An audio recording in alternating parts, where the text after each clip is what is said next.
ચાલ્યા પૃથ્વી પરે રે પૂર ચાલ્યા પૃથ્વી પરે રે ધોયા ધરતીના મળ પુરુષોત્તમ પ્રગટી રે અષાઢી મેઘે આવી કર્યા રે બીજા ઝાકળ પુરુષોત્તમ પ્રગટી રે. નિષ્કુળાનંદ સ્વામીએ આ પુરુષોત્તમ પ્રકાશમાં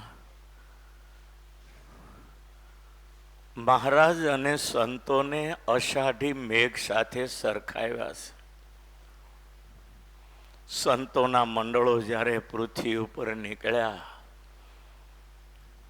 પૃથ્વીનો મળ બધો ધોઈ નાખ્યો, એટલે કુસંગને કાઢ્યો, બહુ સત્સંગ કરાવ્યો, હજારો જીવના દિલમાં ભગવાનની ઓળખાણ કરાવી. એટલે કે પૂર ચાલ્યા પૃથ્વી પરે ધોયા ધરતીના મળ પુરુષોત્તમ પ્રગટી. અષાઢી મેઘે આવી કર્યા ઝાઝા બીજા ઝાકળ. અષાઢ મહિનાનો મેઘ જ્યારે પડે ને, પછી એ વાડીમાં પડવું, શેઢા ઉપર કે ખેતરમાં, એનું માપ જોતો નથી. અષાઢ મહિનાનો મેઘ જેટલો વાડીમાં પડે ને એટલો શેઢા ઉપર, અને જેટલો શેઢા ઉપર પડે ને એટલો જ ખેતરમાં. આપણે પાણી પાઈએ ને તો ખેતરમાં જોઈએ, શેઢે ન જાય, ક્યારા કરીએ. પણ અષાઢી મેઘ પડે ને ત્યારે કાંઈ જોતો જ નથી.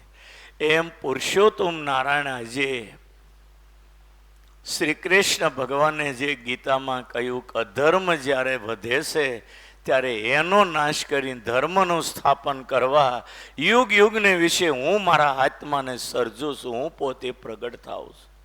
એ ન્યાયથી આ સ્વામિનારાયણ ભગવાન પ્રગટ થયા અને અષાઢી મેઘની જેમ સંતોને આદેશ કર્યો, ગામડે ગામડે ફરો, જગતના જીવને સત્સંગ કરાવો, મારી ઓળખાણ કરાવો, અને આપણે જીવને ધામમાં લઈ જવા. અને એ મુક્તો ગામડે ગામડે ફર્યા, મહારાજ ગામડે ગામડે ફર્યા, લાખો ને કરોડો જીવને એ અક્ષરધામના અધિકારી કર્યા. આ અવતાર જે શ્રીજી મહારાજનો કેવળ જીવોને સત્સંગ કરાવી અને ધામમાં લઈ જવા માટે. બીજો કોઈ અર્થ ભગવાનને આ અવતારમાં નથી. પળે પળે પરચા પૂરી પૂરી, લાખો જીવનું મંગલ કર્યું. આપણે જેમ નાના બાળકની ભૂલ થાય એને ભૂલ ગણતા નથી, એમ ભગવાન અને સંત જગતના જીવની ભૂલને ભૂલ માનતા નથી. મનુષ્ય માત્ર ભૂલને પાત્ર આ મોટા પુરુષોના વચન છે. માણસ ભૂલ કરવાનો, ભૂલ કરે એટલે દુઃખી થવાનો. ભૂલ ન કરે તો દુઃખી ન થાય, પણ માણસ ભૂલ કરવાનો અને ભૂલ કરે એટલે દુઃખી થવાનો. સ્વામિનારાયણ ભગવાનનો સિદ્ધાંત એ હતો, જો જીવના ગુનાહ હમ જોશું તો એ જીવનું આપણે કલ્યાણ નહીં કરી શકીએ. અને એટલે સ્વામિનારાયણ ભગવાને 500 સંતોને એવું કહ્યું કે ભગવાનની શરણાગતિ જે જીવ ધારે એને વ્રતમાં ધારીને કંઠી બાંધજો.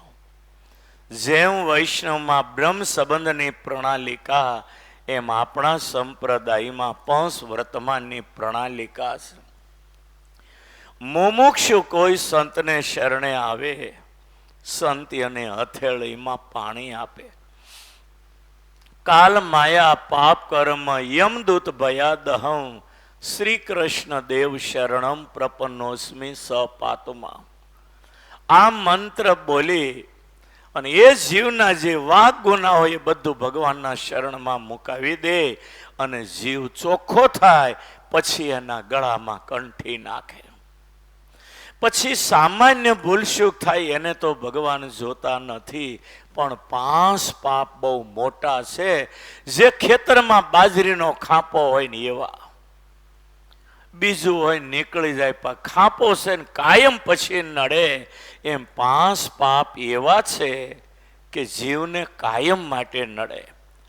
દારૂ પીવો, માંસ ખાવું, ચોરી કરવી, વ્યભિચાર કરવો, વટલાવવું, આ 5 પાપ બહુ મોટા કયા છે. મહારાજે સંતોને કહ્યું કે જીવના સામાન્ય ગુના તો હું નહીં જોઉં, પણ આ 5 પાપ ન કરે ને એ વાત એને સમજાવજો, તો અંતકાળે ભગવાન તમને તેડવા આવશે. અને આ જે 5 વર્તમાન છે એની બધાય ધર્મોની અંદર હોય છે.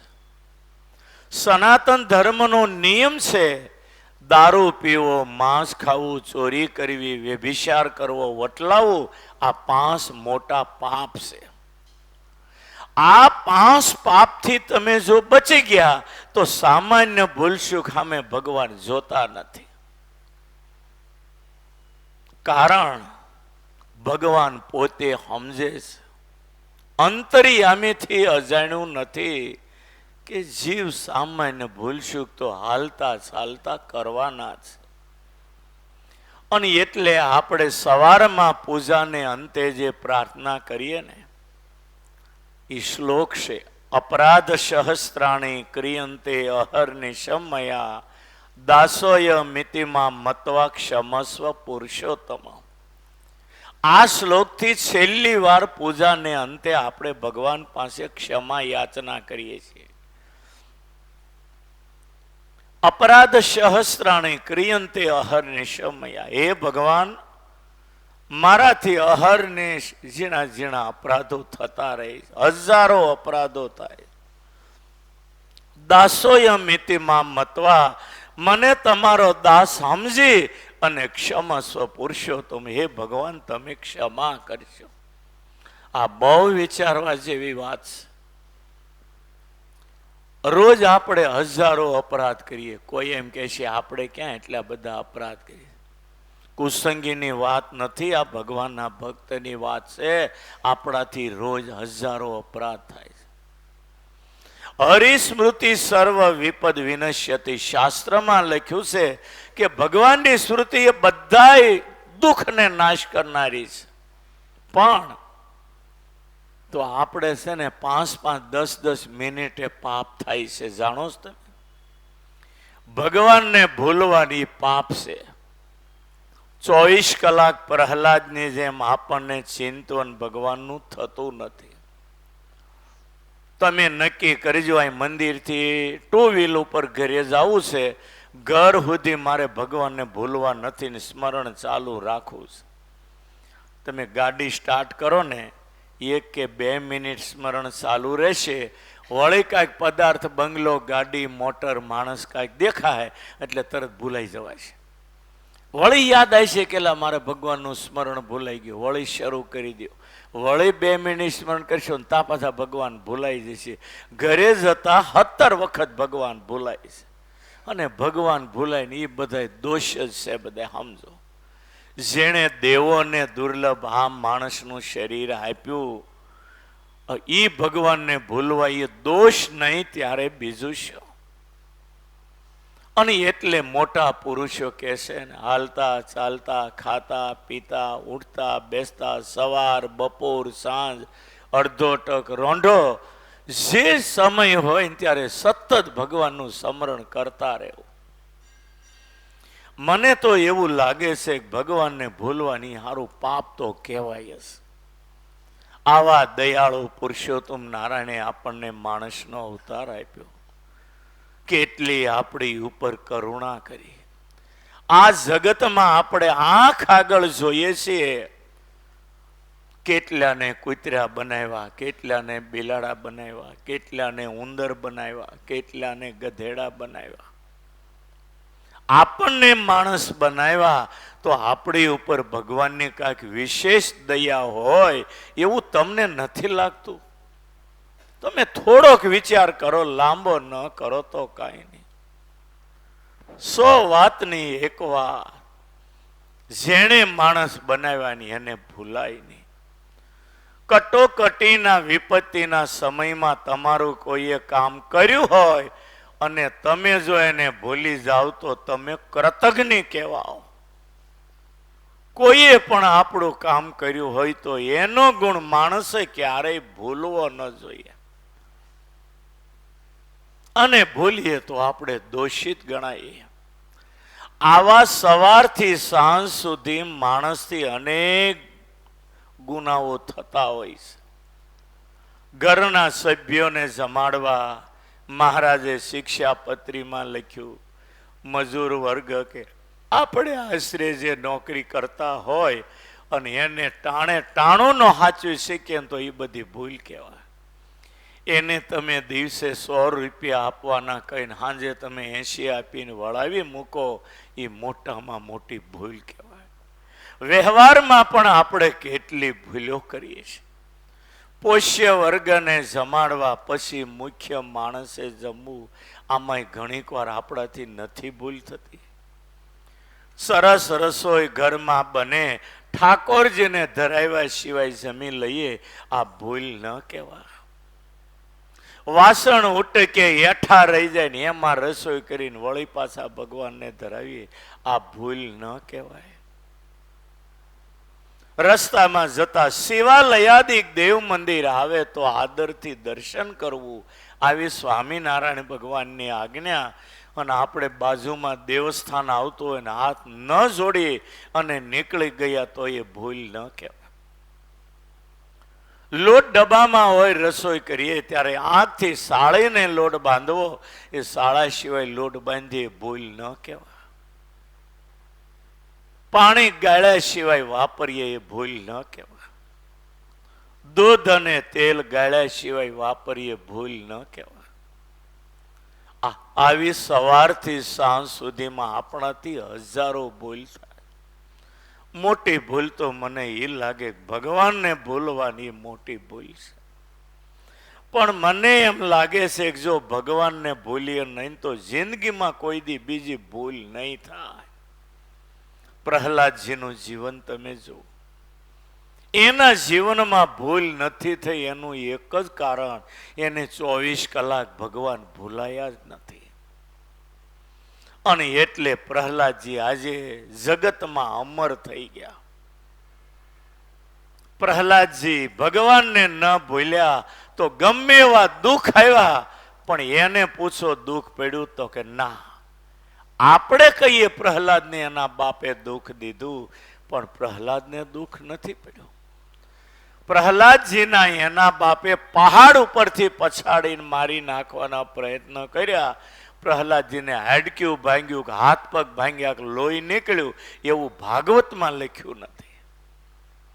પાણીમાં ડૂબાડ્યા, શ્વાસ રોકાઈ ગયો, મૃત્યુ પામ્યા, એ બન્યું નથી. હોળીમાં સળગાવ્યા, હોલિકાને બ્રહ્માનું વરદાન હતું, અગ્નિ ન બાળી શકે, પણ ભક્તનો અપરાધ કર્યો તો દેવના વરદાન નિષ્ફળ થઈ જાય. એ હોલિકાને બ્રહ્માના વરદાન નિષ્ફળ ગયા, હોલિકા બળી ગઈ. પ્રહલાદજીનો અપરાધ કરવાથી પ્રહલાદજીને કશું થયું નથી. આ બધું વિચારવા જેવું, તમને માની લ્યો એવું નહીં કહેતો, પણ આની ઉપર તમે વિચાર કરજો. ભગવાનને જેવો પોતાનો ભક્ત વાલો હતો ને, એવું આ દુનિયામાં એને વૈકુંઠ કે લક્ષ્મી પણ વાલી નથી જેવો એને પોતાનો ભક્ત વાલો છે. અને એટલે ભગવાન બોલ્યા છે કે ન મે ભક્ત પ્રણશ્યતિ, હું મારા ભક્તનો ક્યારેય નાશ થવા દેતો નથી. પળે પળે પોતાના ભક્તની રક્ષા કરે. ભાગવતજીમાં વાંચો, પ્રહલાદજીની ભગવાને કેટલી વાર રક્ષા કરી છે. કેવા મહાન ભક્ત. પ્રહલાદજીને યાદ કરીએ તો આંખમાં આંસુ આવી જાય. ખરેખર ભાગવતમાં ધ્રુવ અને પ્રહલાદ એ તો ભગવાનની બે આંખો બની ગયા. ભગવાનને રાજી કરવા બે ભક્તોએ દુનિયાના સુખ બધા હરામ કરી દીધા. 5 વર્ષના ધ્રુવજી રાજપાટને મૂકીને વનમાં ગયા. આ શું તમને નાની વાત લાગે છે? પ્રહલાદજી નાના હતા. હિરણ્યકશિપુ એને ભણવા મોકલ્યા. દૈત્ય ગુરુ શંડ અમરકને કહ્યું કે આને આસુરી વિદ્યા ભણાવી તૈયાર કરો. આ મારો પાટવી કુમાર મારા પછી આ પૃથ્વીનું શાસન જતન કરીને કરી શકશે. શંડામર્ક ભણાવવા લઈ ગયા. આસુરી વિદ્યા સ્લેટમાં લખી આપે. પ્રહલાદજીએ ભૂસીને ભગવાનનું નામ લખ્યું. પ્રહલાદજી ન માન્યા શંડામર્કનું. શંડામર્ક આવ્યા છે પ્રહલાદને લઈ હિરણ્યકશિપુ પાસે. આસુરી વિદ્યા પ્રહલાદ નથી ભણતા ત્યારે હિરણ્યકશિપુ રાજ સિંહાસન ઉપર બેઠેલા. એને પ્રહલાદજીને ખોળામાં લીધા. માથે હાથ ફેરવ્યો, વાહમાં હાથ ફેરવી દૈત્ય સમજાવે બેટા વિષ્ણુનું નામ ન લેવાય, એ તો આપણા દુશ્મન છે. પ્રહલાદજી કાલી કાલી ભાષામાં પિતાની હામું જોઈ દાઢીએ હાથ ફેરવીને બોલે બાપુજી ભગવાન કોઈના દુશ્મન નથી, આપણે એને દુશ્મન માનીએ છીએ. દૈત્ય બોલે એવું નથી બેટા. જો તને સાચી વાત કહું, તું જો નારાયણનું નામ ભૂલી જા તો તને હું ત્રિલોકનું શાસન અત્યારે આપી દઉં.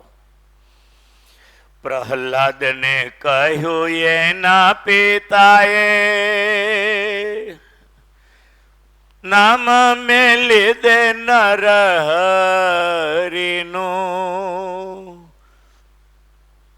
પ્રહલાદને કહ્યું એના પિતાએ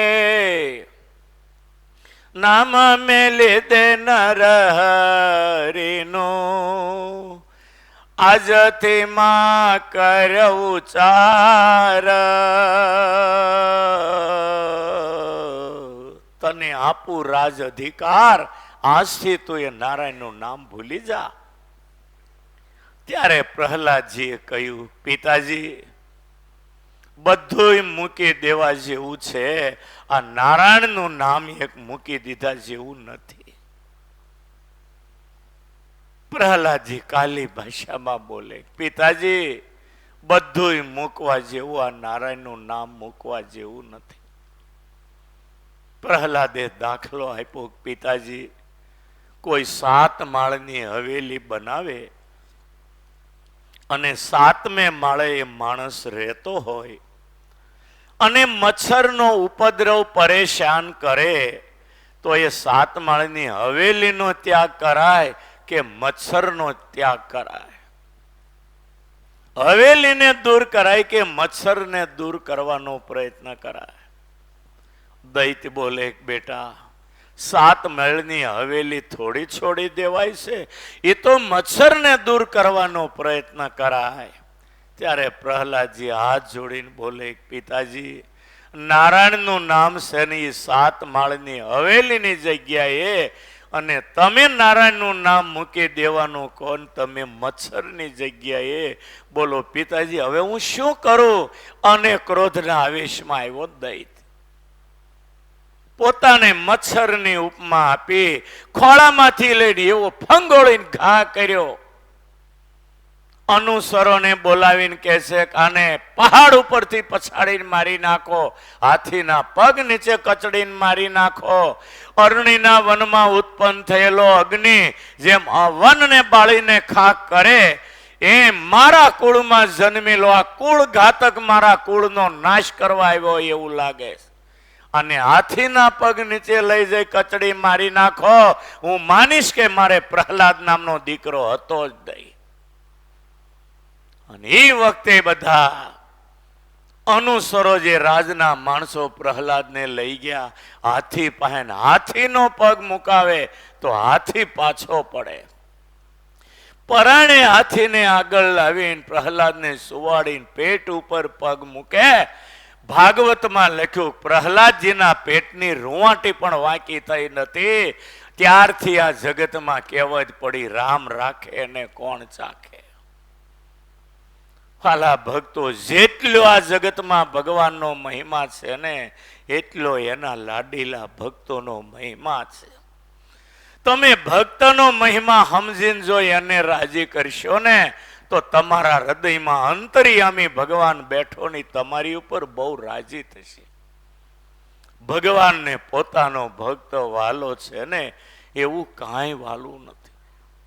એને સંત અને ભક્ત બહુ વાલા છે.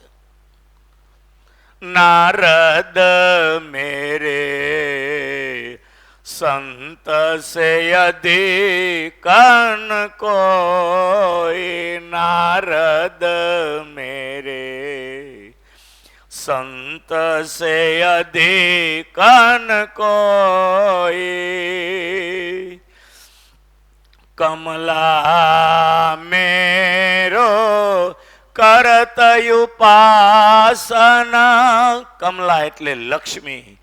કમલા મેરો કરત ઉપાસના, માન ચપલતા ગોઈ, યદ્યપિ વાસદિયો મેં ઉર પર, સંતન સમ નહીં સોઈ, નારદ મેરે સંત સે અધિક ન કોઈ. હે નારદ, સંચળ લક્ષ્મી સ્થિર થઈને મારા પગ પકડીને બેઠી છે અને હું એના ઉપર રાજી થયો. મેં મારા હૃદયની અંદર વૃક્ષ સ્થળમાં સ્થાન આપ્યું અને છતાંય નારદ સાચું કહું સંત સમાન ઈ પણ નહીં.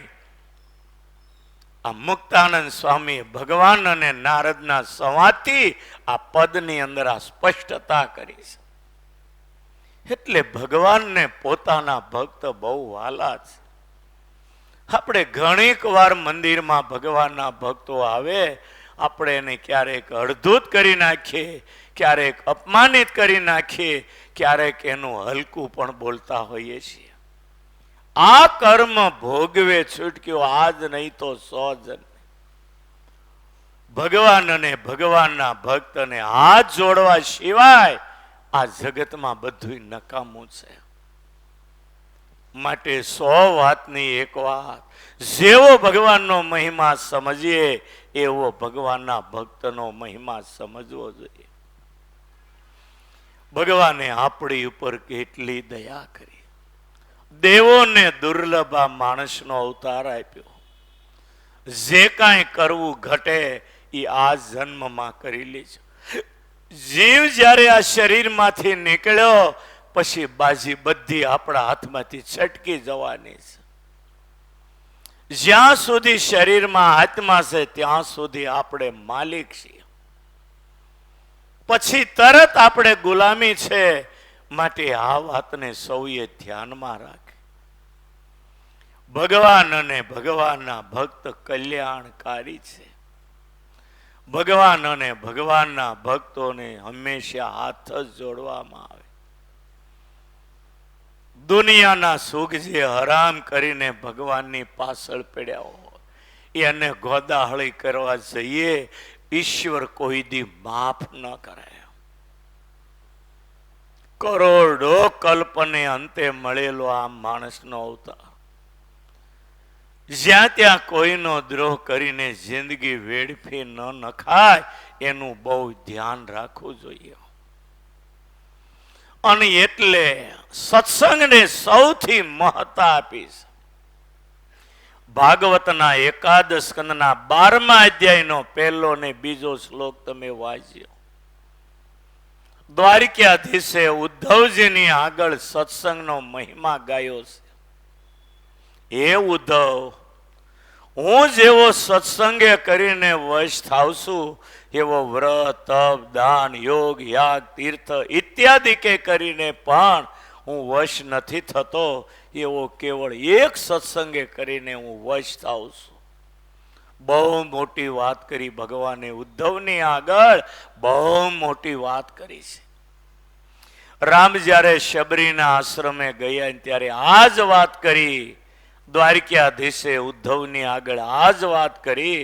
અને સ્વામિનારાયણ ભગવાન અને 500 સંતોએ ગુજરાત, સૌરાષ્ટ્ર, કચ્છ, કાઠિયાવાડના ગામડે ગામડે, શહેરે શહેરે, નેહડે નેહડે, ઘરે ઘરે અને વ્યક્તિ વ્યક્તિ સુધી આ જ વાત કરી છે. સર્વથી કલ્યાણકારી હોય તો સત્સંગ છે. સ્વામિનારાયણ ભગવાને શિક્ષાપત્રીમાં લખ્યું 114મો શ્લોક, સત્સંગ અને ભક્તિ એ ગુણીવાન પુરુષના ગુણનું પરમ ફળ છે. અને સત્સંગ અને ભક્તિ સિવાય તો વિદ્વાન હોય ને પણ અધોગતિને પામે છે. આખું જજમેન્ટ એક શ્લોકમાં આપ્યું. સત્સંગ અને ભક્તિ સિવાય વિદ્વાન પણ અધોગતિને પામે. થોડી વારનો સત્સંગ પણ મોટા ભયમાંથી બધા. સ્વલ્પમપ્યસ્ય ત્રાયતે મહતો ભયાત. ધર્મનું પાલન કરેલું થોડું જ અનુષ્ઠાન તમને મોટા ભયથી બચાવે. આવું ભગવાને ગીતામાં અર્જુનને કહ્યું. સ્વલ્પમપ્યસ્ય ધર્મસ્ય ત્રાયતે મહતો ભયાત.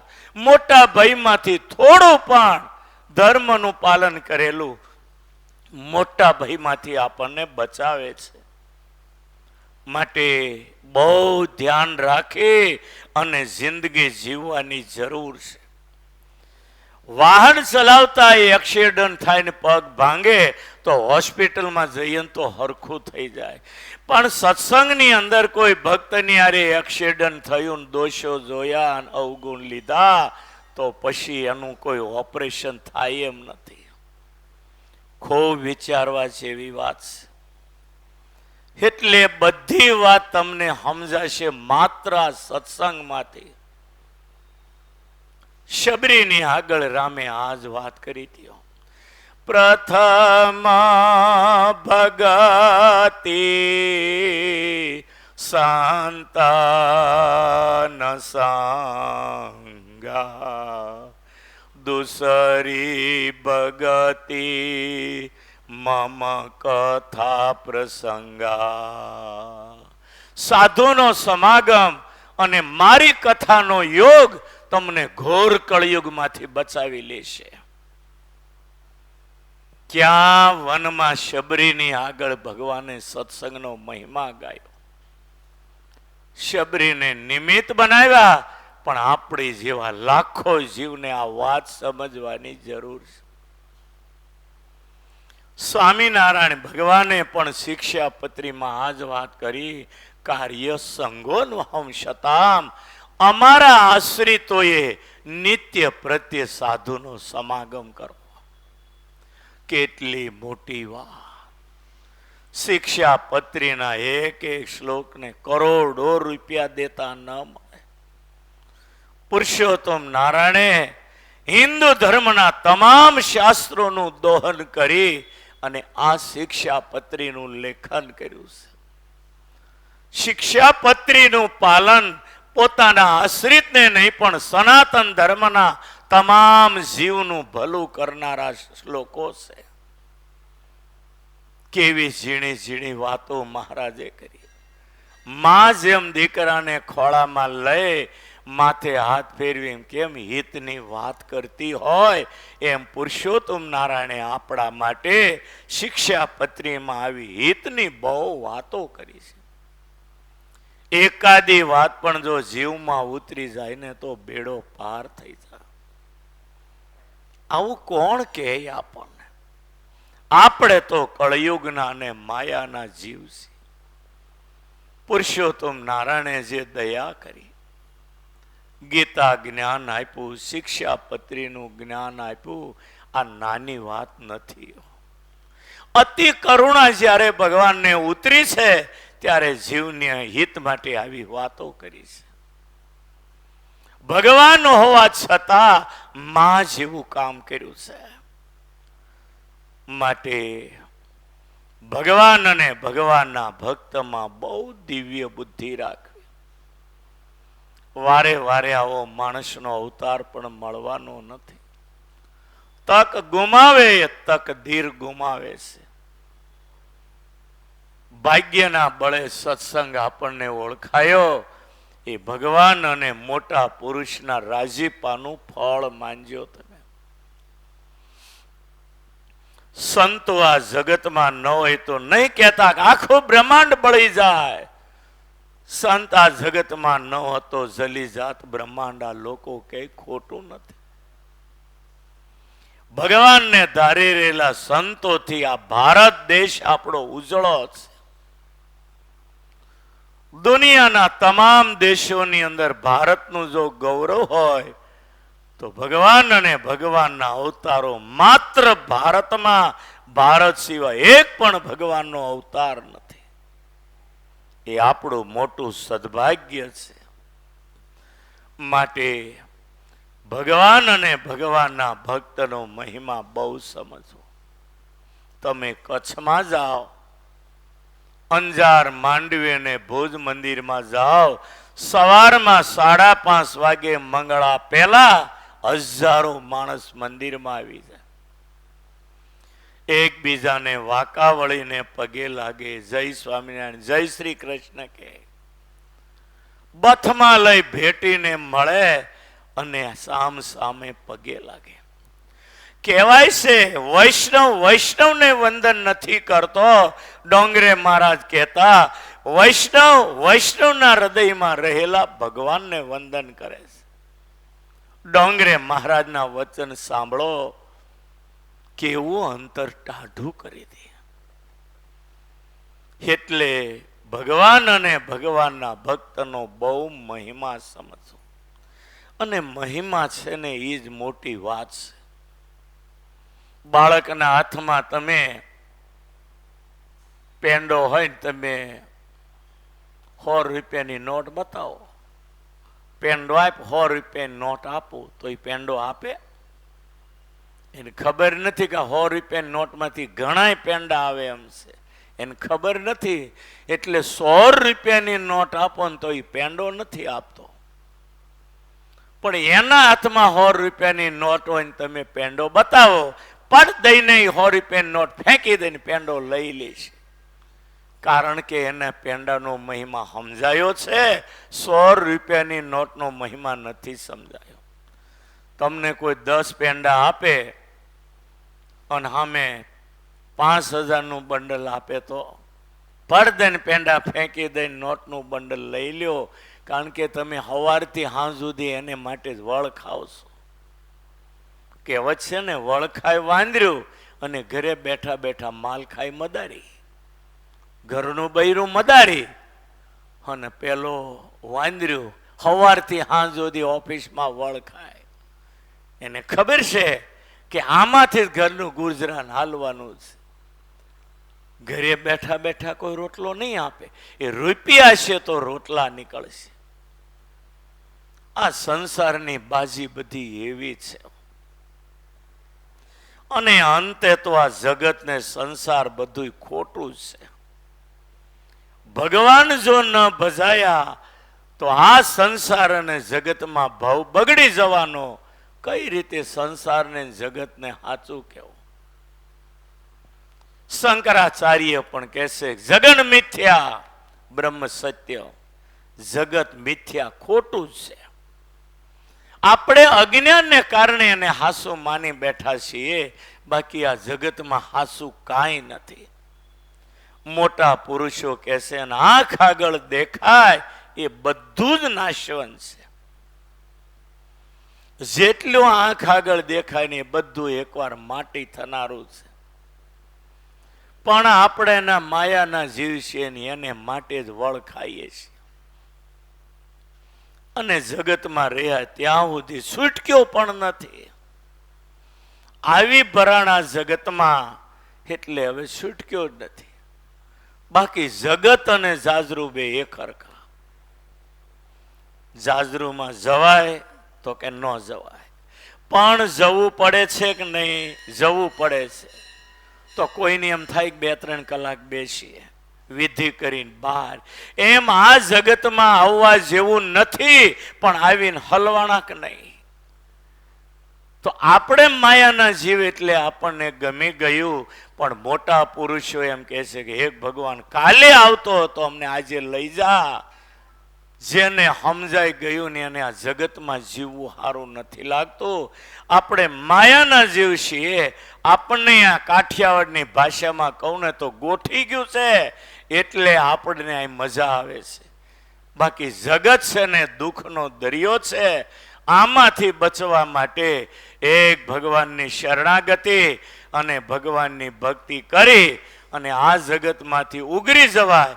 એ સિવાય કરોડ ઉપાય કરવાથી પણ આ જગતમાંથી નહીં ઉગરી શકાય. માટે 100 વાતની એક વાત, ખૂબ ભગવાનનું ભજન કરી, ભગવાન અને ભગવાનના ભક્તોમાં દિવ્ય બુદ્ધિ રાખી અને માનવ ધર્મની ફરજો જેટલી આવતી હોય બજાવી આપણું જીવન ધન્ય કરી આલોક સુધારીને પરલોક સુધારી લેવો એ આપણું કર્તવ્ય છે. એટલું કહીને વિરમું છું. સહજાન સ્વામી મહારાજની